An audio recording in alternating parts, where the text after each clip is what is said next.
We've got an example here of an affiliated group, and we love our examples. They really work to illustrate what we're seeing more than just the conceptual. We've got Bridge, Iron, and Zinc Corps. They're all accrual basis calendar year C Corps, which that's great. This is already telling us that it's going to be able to consolidate these, have only voting common stock outstanding. Bridge owns 90% of Iron and 35% of Zinc. Iron owns 60% of Zinc. Which group of corporations qualifies as an affiliated group and may join in the filing of a consolidated return? Now, in this case, it's actually all three. You might be saying, well, it looks like based on this, Bridge is the parent company. And yeah, I'd say so if they're owning a lot of the other entities as well here. And well, they only own 90% of Iron. Okay, so right away we know that Bridge and Iron can consolidate because of that 90%, because they're both have a lot of the same accounting rules. That's totally cool. That's great. But what about Zinc? Well, here it's this constructive ownership, because if Bridge owns 35% of Zinc and then Bridge owns 90% of Iron, well, Bridge is considered constructively owning the other 60% of Zinc through its investment in Iron.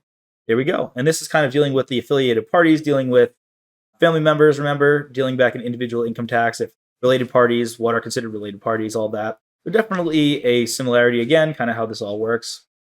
Moving on to the next one. Let's talk about a brother-sister corporation structure. Now, this is just kind of how this is something you can see within Consolidated Corps. And the brother-sister corporation structure, this involves two or more corporations with common individual ownership, but no parent-subsidiary relationship. So it's similar because very much we'll see here that we're dealing with ownership, but it's not one on top of the other. It's kind of equals, right? Think of brother sister. I mean, hopefully your shit is equals. There's no favorite child. Now, these corporations cannot file consolidated returns due to the nature of their ownership structure, which can result in both benefits and drawbacks in terms of tax planning and compliance. Now, regarding these consolidated returns, the IRC generally allows affiliated groups of corporations to file consolidated returns if they meet specific requirements. Typically, as we said, we need that 80% of voting power and value of the stock of one or more subsidiary corporations. Now, however, we're mentioning this again, however, the brother-sister corporation structure does not meet the ownership criteria necessary for filing a consolidated return. The main reason is that the common ownership stems from individuals rather than a corporation. As a result, the two or more corporations in a brother-sister structure are considered separate legal entities for tax purposes, and they cannot file a consolidated return.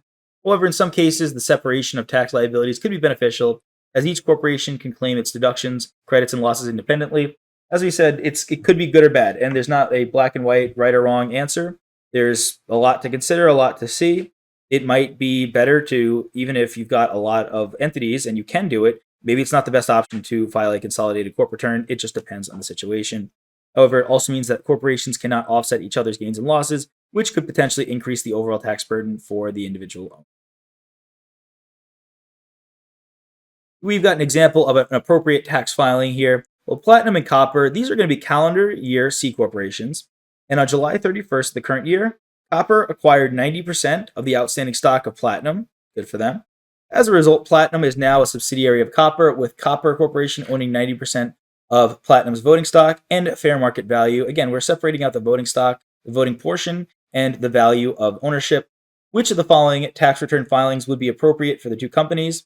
Well, in this case, yes, it will be a consolidated return because Copper owns at least 80% of both the voting stock and the fair market value of Platinum. Again, good for you, Copper. The requirement here, as we've seen, we're drilling this to death, making sure you know this. We're mentioning it a lot. We're showing a lot of examples of it. So you got to make sure you know the difference and know that you need to have 80% of the voting power and the total value of the subsidiary at the end of the calendar year. As such, these are going to be affiliated, and these entities may elect to file a consolidated return. Some other items to consider: a consolidated return is not required just because the acquisition took place before the close of the third quarter. So any timing doesn't really matter. It just has to be at the end of the year. Copper is not required to own at least 80% of Platinum in order for Copper and Platinum to file separate returns. And separate returns are not required just because the acquisition took place before the close of the third quarter. So again, like, these are just other considerations. Now, you might be saying, why are all these random points being brought up? Well, this was something of a multiple choice question, bringing it into here as an example. So these other considerations, these were the examples from the incorrect answers. So make sure you're familiar with that. And that's just a reminder. A great way to learn is, as you're going through multiple choice questions, read the explanations for the incorrect answers, because You might think, oh, I wouldn't have fallen for those other ones, but there are a lot of points to be had for the incorrect answers because generally they're trying to trick you with other common tricks, and you'll be able to learn from those explanations of the incorrect answer choices. Hey there! Are you ready to not only pass your CPA exams, but truly understand and enjoy the material while studying? I know it seems impossible, right? Especially to enjoy the material? We'll do it together. Tap into the power of CPA.Examprep.ai, where we've got personalized quizzes, multiple choice questions, memorization guides, flashcards, simulations, all tailored to your learning. Our adaptive study planning puts you on the fastest path to success and lifts you back up if you fall behind. Avoid wasting your precious time and money attempting an exam with a low chance of passing, because who wants that? We want to get you through this process as quick as possible. Our exam readiness prediction lets you walk in with confidence, knowing that you're prepared for success on exam day. Thankfully, there's no payment method needed to get started, so why don't you come join us? Visit cpa.examprep.ai and let's achieve your exam success together.